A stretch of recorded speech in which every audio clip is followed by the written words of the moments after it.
I pulled off Highway 1 just before dusk. The wind off the Pacific always had a way of slipping through the car windows, no matter how tight they were rolled up. My back ached from the drive, and the trunk was packed so tight I knew it would take me half the night just to unload it. But when I turned down the quiet road and that little white house came into view, the one with the chipped fence and shutters too old for their own paint, I felt it, that stillness, that mine, no brass gates, no buzzers, no family name carved into a rock at the end of a driveway, just a plain mailbox and a key in my hand that no one else had a copy of. I parked crooked and didn't bother fixing it. Walked around the house once with my hands in my jacket pockets, letting the evening hit my skin. No one knew I was here. No one knew I bought it. And for once, I liked it that way. Inside, the air was stale, but honest. I opened a single window, dropped a box by the front door, and pulled out the one thing that made it feel like mine. A wobbly old porch chair I'd kept since I moved out at 23. I placed it outside like it belonged there, like I belonged there. It creaked under me as I sat. I stared at the ocean until it disappeared in shadow. This was the first thing I'd done for myself that I didn't have to explain to anyone. No updates, no opinions, no compromises, and certainly no Veda. That's my sister, in case you were wondering. The golden one, the how's your sister doing one. I'm the afterthought, always have been. It's not bitterness, it's just how it is. She stayed close, had kids, went to all the birthdays. I moved 2 hours away and never really came back. Every time I spoke up about what I wanted, career, travel, even therapy once, it became a joke, or worse, a group project. Let's help Callan figure it out, they'd say, as if I'd dropped my own life and needed rescuing. So I stopped telling them things. And after a while, they stopped asking. Buying the house was quiet, just my name on the paperwork. I paid in pieces, months of freelance gigs, skipped vacations, old furniture I never replaced. If I'd told them, they would have offered opinions, suggestions, maybe even cash with strings, but I didn't want that, because if I told them, it would have never stayed mine. The first night was slow. I unpacked one box, took out a couple dishes, a lamp, the blanket I used to keep on the couch. I didn't own much, and that made it easier. Everything here had a story. Nothing was filler. Dinner was simple. Soup from a can. I sat outside again, eating with a spoon that had bent in the drawer years ago. It didn't matter. The quiet made the soup taste better. The chair, my chair, was the only piece of furniture I brought. It was chipped and uneven. But it stayed with me through every place I'd rented, every job I took, every late-night decision I didn't tell anyone about. That chair knew more about me than most people did. Silence meant safety. No voices dissecting your choices. No one watching you from across the table like they're waiting for you to explain yourself. It's not just a house. It's the first time I'm not an extra in someone else's life. A week went by. I got used to the rhythm. Coffee before the fog cleared, long walks, grocery runs where I didn't see anyone I knew. I started to believe this space would hold. Then came the knock. I wasn't expecting anyone. The neighbors hadn't introduced themselves yet. I figured it was Amazon or a city inspector. But when I opened the door, there they were. My mother, Veda, her 2 kids, clutching juice boxes, already barefoot like they'd been here before, and smiles, all of them. "We thought we'd surprise you," Veda sang, holding out a tray of muffins wrapped in foil. "Isn't it cozy? The kids love the beach." I didn't say anything at first. I just stepped aside. They moved fast. Towels over the arm of the couch. My mother opening cabinets like she needed to organize. Veda walking through the hallway like she was checking square footage. No one asked why I bought it. No one asked how I was doing. No one said, "Congrats." Instead, my mom turned around with a glass in her hand and said, "You don't need a whole house to yourself, do you?" I swallowed that, like a bitter pill I didn't ask for. Let them come in. Let them take their shoes off. I smiled. But inside, something slipped. Like a picture frame not hung quite right. By the end of the day, my niece had claimed the guest room. My mother had rearranged the silverware drawer. Vida left behind a stack of beach toys and said, "We'll just keep this here for the summer." I stood by the fridge, watching them laugh from the living room, watching them live in a place that wasn't even theirs. I remembered a line my mother used to say about me when I was younger. "Callan's so easygoing, it's a blessing." But now I wonder, was that just code for she won't fight us on anything? That night, after they'd gone to bed, sprawled out in rooms I'd barely had time to settle into, I walked barefoot through my own house. No lights on. I touched the kitchen counter, the hallway wall, the doorframe of the bedroom, not to admire it, just to remind myself it was mine. They don't know what this place means to me, but maybe that's the problem. The next morning came too soon. I opened my eyes to sunlight cutting through the blinds, brighter than it had any right to be. My feet hit the floor, and for a second, I forgot they were here. But then I heard the creak of the stairs, the light thud of a child running across hardwood, and the rattle of the back door swinging open. I moved carefully through the house, my house, but felt like I was trespassing in it. There were extra sneakers by the door, a cereal box I didn't buy on the counter. My niece's laughter came from upstairs, loud and sharp, like it was echoing in a hallway I no longer owned. I poured myself a cup of coffee. The mug was one I'd brought from my old apartment, but now it sat among others that weren't mine. Even the smell of the coffee felt different, like it belonged to a group, like it needed permission to be bold. They moved in like it was always theirs, and I'm the one who forgot to ask for permission. Later that morning, Veda slid a paper across the kitchen island. I picked it up, still warm from her printer. At the top it read, "Summer weekend room assignments." It wasn't typed. She'd taken the time to write out each name in pen. Master bedroom, Mom and Dad. Guest room, Veda and David. Bunk room, the kids. That was it. I stared at the page, tracing the ink with my thumb. "And me?" I asked. Flat. No emotion. Just clarity. Veda didn't look up. "You can crash on the couch or something. I mean, you're barely ever here anyway." I folded the paper once, then again, and tucked it into the back of my notebook. That afternoon, I helped my nephew with a game on his tablet. He handed it to me sticky with grape juice and half-done levels. While it updated, a notification pinged at the top. Family group chat. I didn't mean to look, but the tab was already open. I scrolled. "Let's hold off on telling her for now," my mother had written. "That one tends to overreact." Veda replied, "She's always been sensitive. We'll ease her into it later."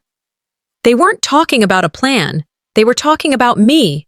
They didn't use my name, just that one. Not even Callan. Not your sister. Just some afterthought of a person they needed to tiptoe around. How long have I just been that one? I could have stormed in. I could have printed every screenshot, held a family meeting, asked why my name no longer belonged in their conversations. Instead, I closed the tab, gave the tablet back, kissed my nephew's forehead, went outside. The wind off the water was calm, the kind that brushed past you like it didn't need to be noticed.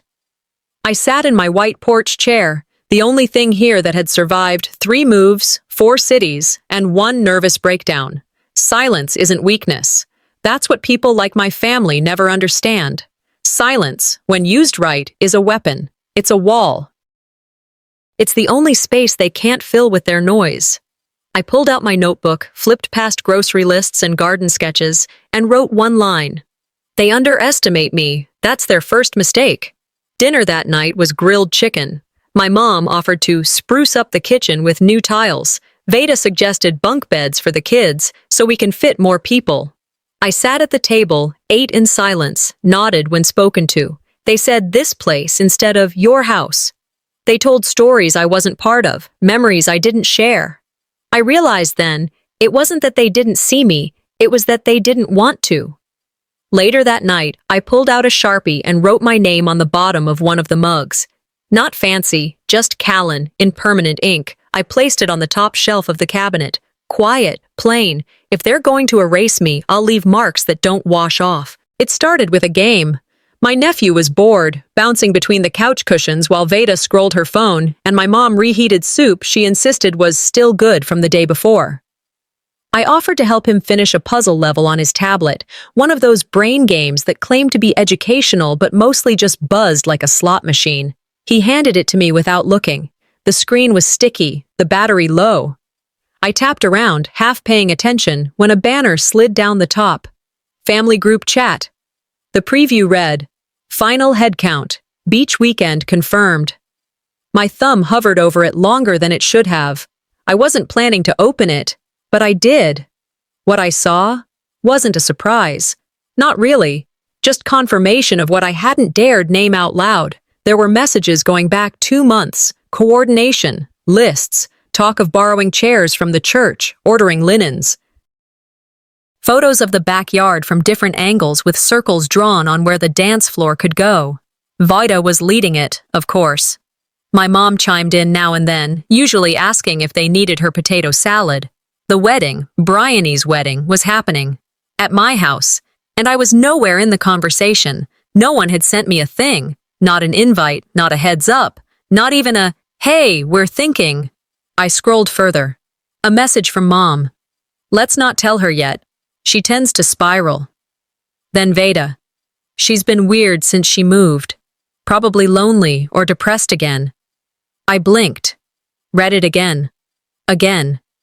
I hadn't said a word. Not to them. Not about the house. Not about how hard it had been to get it. Not about how badly I needed it to be mine. Apparently, my silence was suspicious. I locked the screen and handed the tablet back to my nephew. He didn't notice anything, still fixated on the screen as it buzzed for another life. My face stayed still, but something inside me shifted. Or maybe collapsed. Back in college, I took a semester off. Mental health, they called it on paper. In real life, it was exhaustion and needing to not drown. My mother told the neighbors I was taking a break to explore options. She never asked what those options were, never asked how bad things had gotten before I stepped away. Now, years later, that same silence, the one I used to protect myself, was being twisted into proof that I couldn't be trusted, that I was unstable, that I needed to be managed. They didn't worry about me, they just made room to write me out of the story.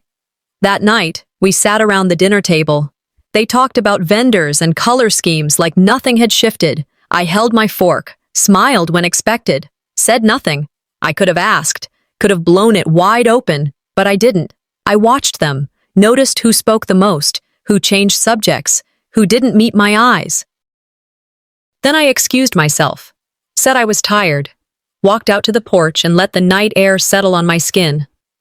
Later, after they went to bed, I pulled up the chat on my laptop, took screenshots, labeled them, backed them up in a folder I named House Matters, set the access to private, printed 3 copies, stored one in my desk, one in a fireproof envelope, and one in my glove box. When you've been invisible long enough, you learn how to move without being seen. I opened a browser tab and started reading about property rights, occupancy laws, and California's tenant clauses. Opened another tab and searched. How to remove someone from private property without escalating. And then I remembered something Merrick told me once when I helped him sort through a messy custody case. "Don't raise your voice," he'd said, dry as ever. "Raise your receipts." Now I understood. After midnight, I was still at the dining table with a cup of tea gone cold. I clicked back into the group chat one more time, just to see. At the top was a new conversation thread. Title: Without Callan. That was the moment I knew. I hadn't been forgotten. I'd been excluded on purpose. The next day, I changed how I moved through the house. No more casual glances, no more internal excuses like, maybe it's just how families are. That chapter had closed the minute I saw a chat thread labeled Without Callan. I sat at the dining table that morning, opened my laptop, and started backing up every screenshot, every message I'd saved from the group chat. I printed them in batches, highlighted names, dates, context. I wasn't being paranoid. I was preparing. I made a folder, labeled it Carmel House Private Use Only, and slipped the papers inside, password-protected everything. Downloaded a backup to a hard drive I kept in my glove box. And every time I felt shaky, I opened my phone and recorded a voice memo. Not to vent, just to log what happened, who said what, and how I felt in that moment. Then I deleted them, just in case. But the words stayed with me. I wasn't crazy. I was being cornered, and I needed proof. By Saturday, the noise returned. Not from my family directly, but through them. Veda had invited two of her old friends from high school to swing by and see the place. I only knew because I heard unfamiliar laughter downstairs while folding towels. I came down to find them halfway through a tour. She was showing off the backyard, pointing out where the ceremony tent would go. One of the women turned to her and said, "It's so generous of you to host the summer wedding here. This place is just perfect." Veda didn't flinch, just smiled and said, "We've put a lot into it." I didn't say a word, just stood at the back door, out of view, and jotted it down word for word in my notebook. I wasn't invited to their script, but I was still writing everything down. That afternoon, we had a small celebration for one of our cousins, his anniversary or something. Veda had set up a little backyard spread, streamers, fold-out tables, a couple centerpieces from the dollar store. 2 weeks before, I had ordered a handcrafted ceramic set from an artisan online, had it shipped to the house with a handwritten card tucked inside. I never mentioned it. I just wanted to do something nice, quiet. During the party, Vida handed the couple the ceramic gift in front of everyone. "Found this while I was traveling last month," she said. "Thought it'd be perfect for your kitchen." They hugged her, called her thoughtful, said, "You always do the sweetest things, Veda." I didn't react. I just stood there, iced tea in hand, watching a moment unfold that used to be mine. I thought back to choosing the glaze color, double-checking the shipping address. The card, of course, was missing. Later that evening, when the yard was quiet and the plastic tablecloths were tossed, I added it to the folder, not as evidence of theft, but as a reminder. That night, I sent Merrick a message, simple, coded, direct. Time to pull thread.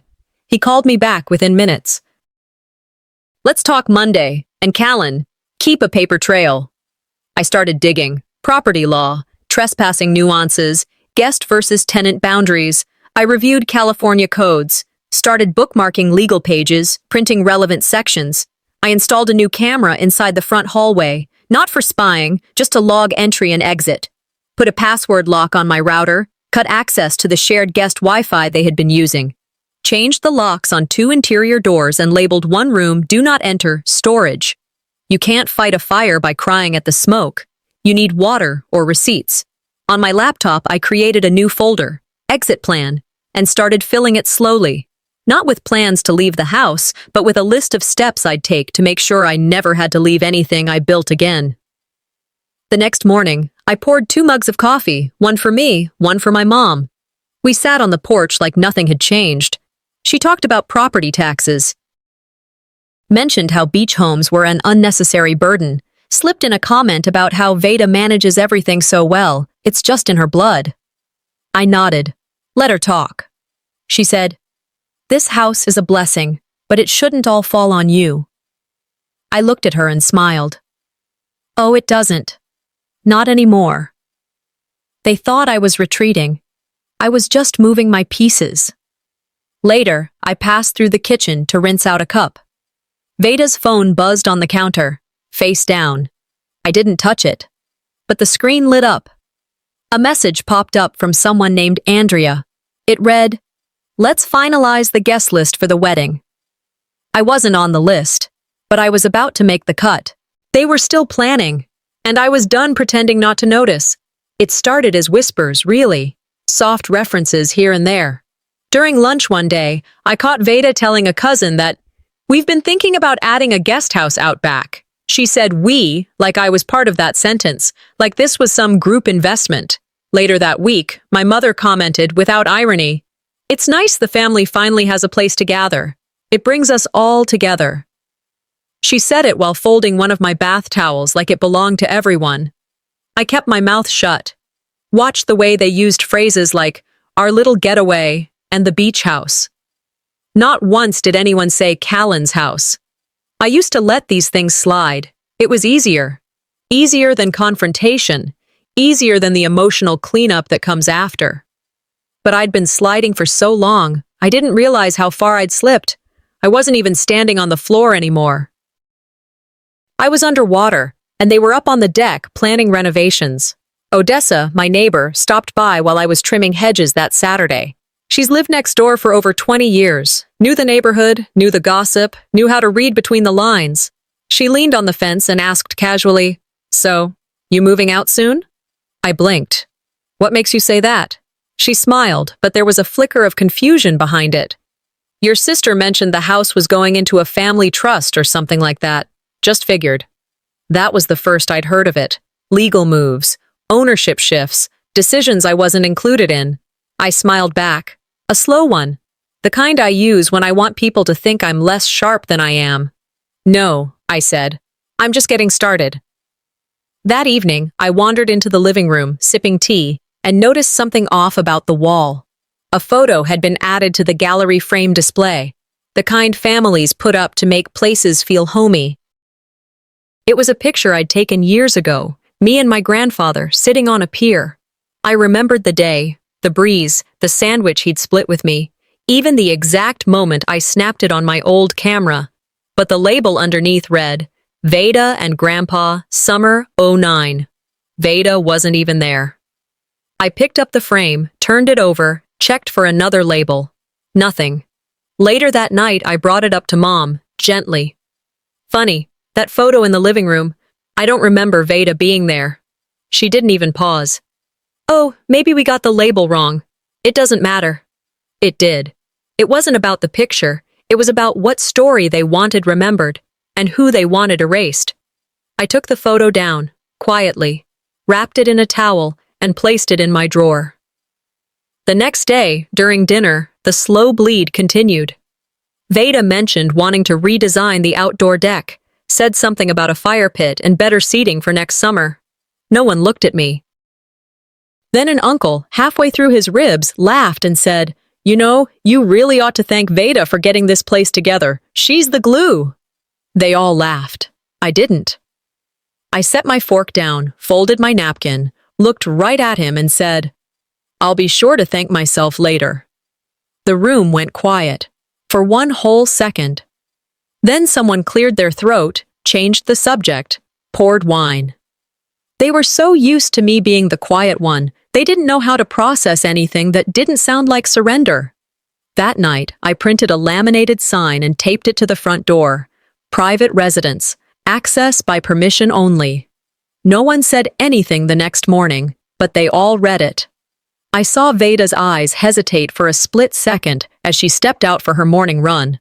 I started locking the cabinet drawers that held my documents, my laptop, created a habit of moving my things into one room before I left the house, locking it like a tenant afraid of the landlord. But I wasn't afraid. I wasn't building walls. I was finally drawing lines no one else had bothered to. Later that night, as I was brushing my teeth, I heard a soft knock on the bedroom door. Hey! Veda called from the hallway. We need to talk about the 4th of July plans. This year's a big one. They're still planning, but now, so am I. The morning felt normal. Birds, breeze, coffee. I went out to run a few errands, groceries, dry cleaning, small things, nothing out of the ordinary. Driving back, I noticed more cars than usual on my street.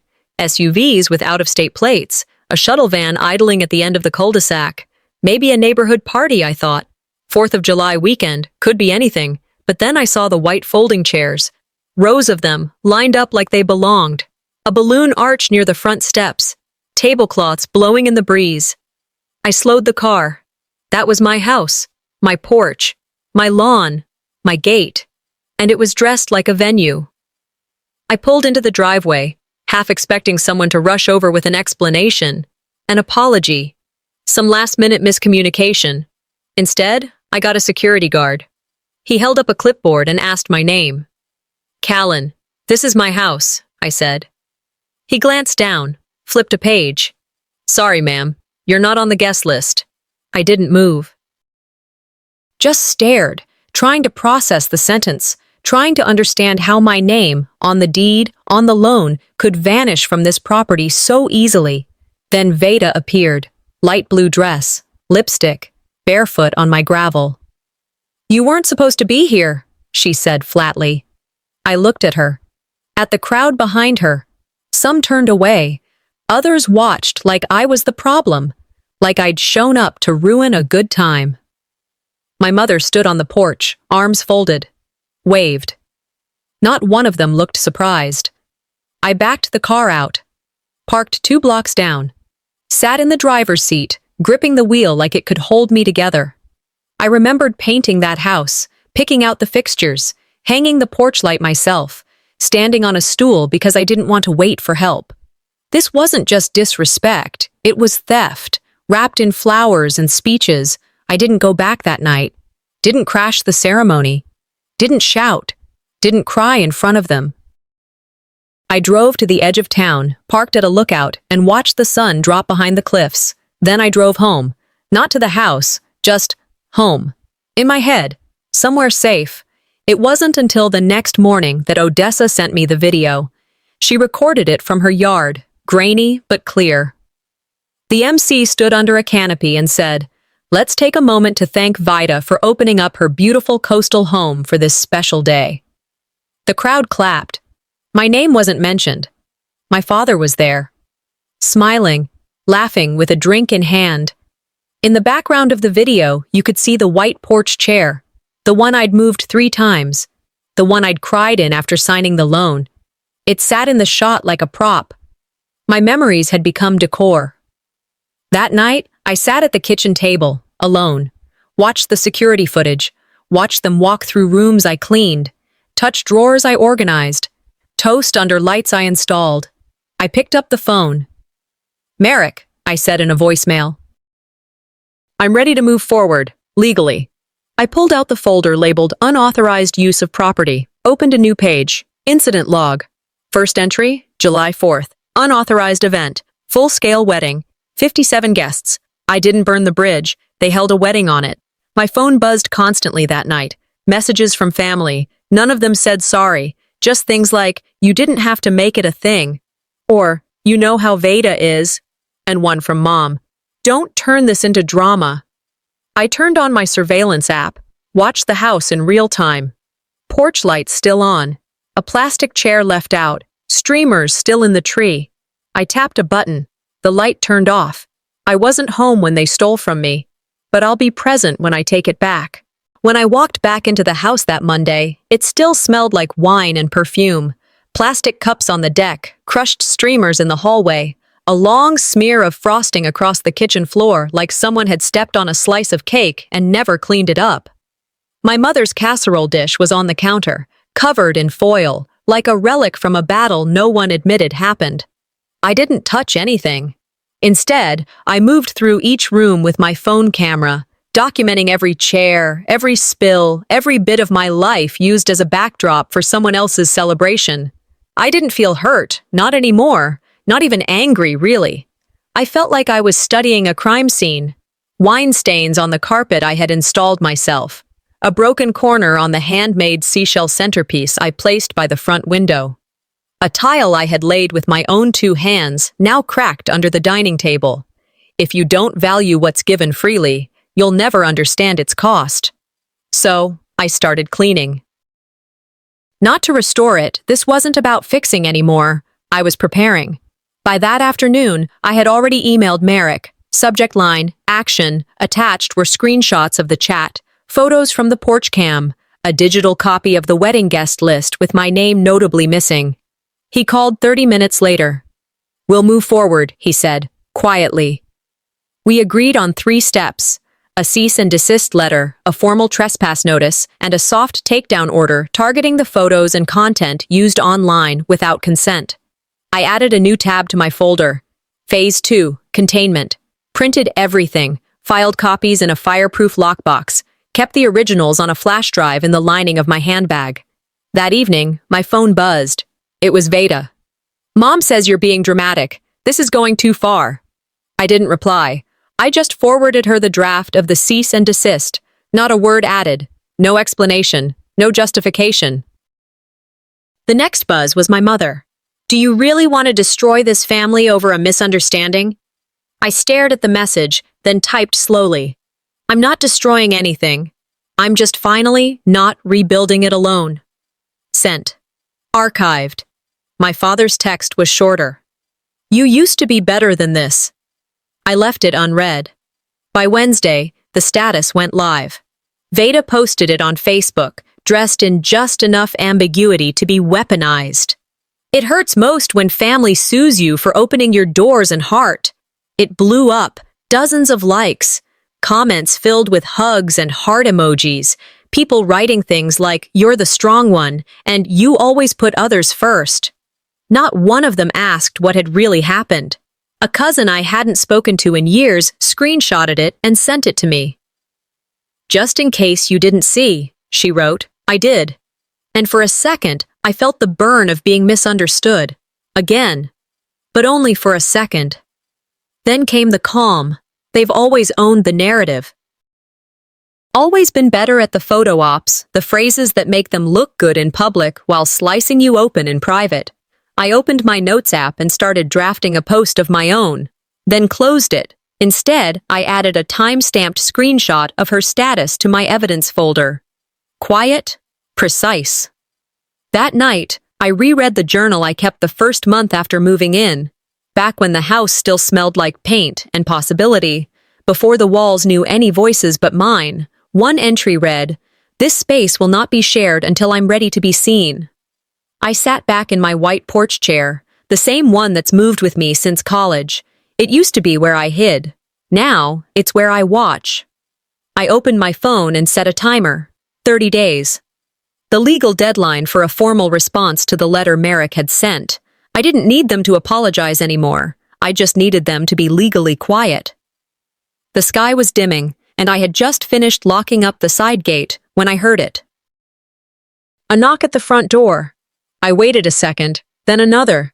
Veda's voice, just behind the wood. "We need to talk, before you make this worse for everyone." They still think this is my fault. They're about to find out it isn't.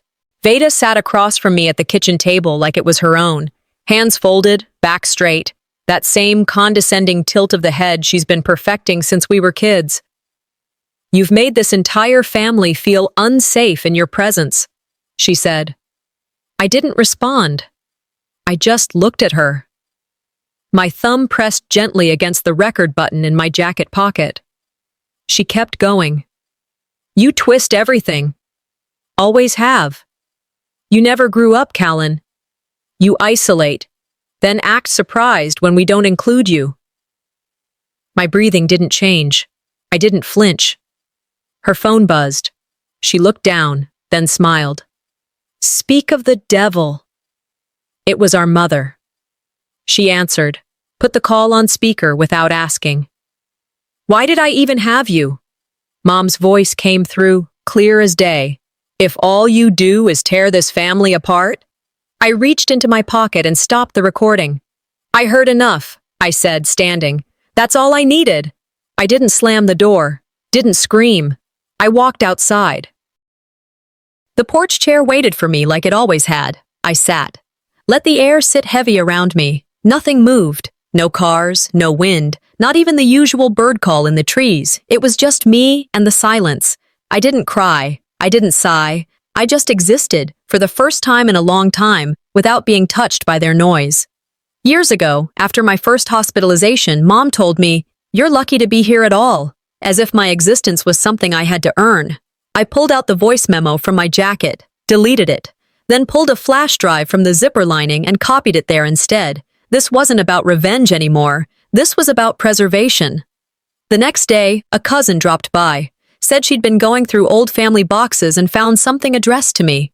A yellowed envelope with my name on it in cursive. Inside, a letter from my grandmother. Not typed, not generic. Written in her hand, inked, strong. She wrote, "You were always the quiet one. But you saw everything, and I saw you." She talked about the trust fund, the one she'd left for me before she passed, one that somehow disappeared when Mom and Veda took care of the estate. She didn't ask for forgiveness. She gave me facts, tangible, legal, buried by the people who smiled the most at family dinners. It wasn't the betrayal that broke me. It was finally being seen. I called Merrick, told him to reopen the estate file. He didn't ask questions. We filed 2 complaints that week, one for inheritance fraud, one for document manipulation. I rewrote my will. Veda's name was removed. So was my parents'. No room for explanation. Just ink. Just law. I drafted a public post. Never sent it. I didn't need a mob. Didn't need sympathy. They could keep talking. I had signatures. Word got around. Family split. An aunt called, whispered, "You're brave.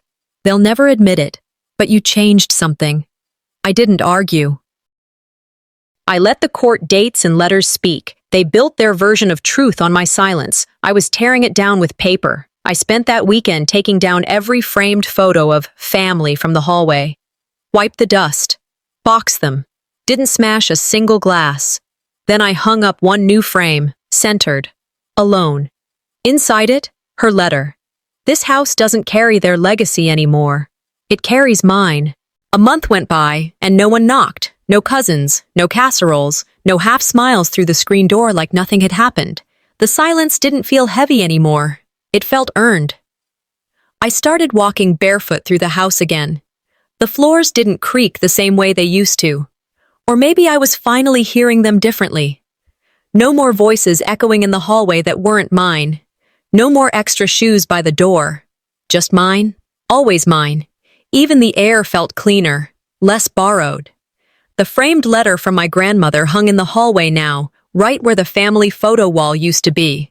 I'd passed by it each day, and each time it held its weight. The noise left. But so did my need to be heard by the wrong people. 2 weeks earlier, I sat down at my desk, opened a blank page on my old blog, and wrote, "I didn't name names, I didn't curse or accuse, I just told the truth." I told the story of how a woman can own a house and still be treated like a guest in it, how silence is spun into mental illness, how family can take your things and call it tradition. I wrote about the wedding, the photo, the lies, and I told them I survived it. The post spread fast. Messages flooded in. Hundreds at first, then thousands. Some shared their stories. Others just said, "Thank you." Some said, "This happened to me too." A few defended my family, called me bitter, selfish, but most didn't. One woman said, "I'm 64. I waited my whole life for someone to put this into words." The part that stuck the most? That line I almost deleted. Some families build legacies, others build cages. Veda texted me a screenshot of the post. "So this is how you repay us?" Mom emailed, "You didn't have to humiliate your own blood." Dad stayed silent. But my cousin Lisa called me from Indiana. She didn't say anything for the first few seconds, just breathed. Then whispered, "You said what I never could." An aunt I barely knew mailed a card, no return address.